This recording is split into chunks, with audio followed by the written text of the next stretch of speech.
Well, I was interested in whether or not I was going to get blown up by an H-bomb prior to Lolita. My interest intensified itself sort of concurrently with that. I believe that the Berlin crisis took place during Lolita, and about that time I became keenly interested and started reading up on all the, literature. I would say I pretty much read the spectrum. The thing that struck me most of all about it was that all these things lead to very paradoxical outcomes. And I suppose this was the most thematically obvious thing about Dr. Strangelove was the paradoxical outcome of any particular line of thought.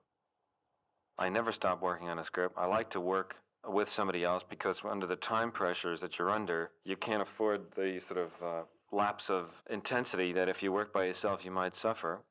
Terry came to interview me for Show magazine shortly before I was leaving for London to make the picture. I became friendly with him. I had read The Magic Christian and Flesh and Filigree, and I thought he was a terrific writer.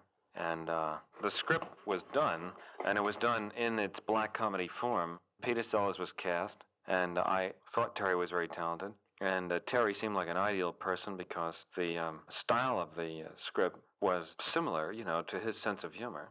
So about 6 weeks before the picture started, I asked him if he wanted to come over here and work on it with me and do some more dialogue and revision.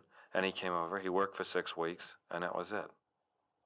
Film directing, I think, is a misnomer for anybody that seriously wants to make films because directing the film is only, you might say, 1/3 of the process. Writing the film, directing the film, and then editing the film is, you might say, the whole job. I do the cutting myself.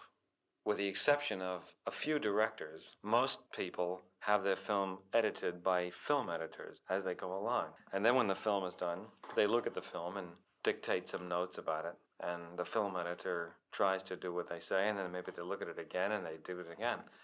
But if you really want to do it right, you must do it yourself, piece by piece. So I think by now I have enough sort of ability to imagine the way a scene will come out so that I can tell without editing the material if I have enough film coverage and, what I can do with it. And then I edit the film with the editor myself when I'm all finished. But Dr. Strangelove, I was very pleased with the film. It happened to also be a very successful film commercially.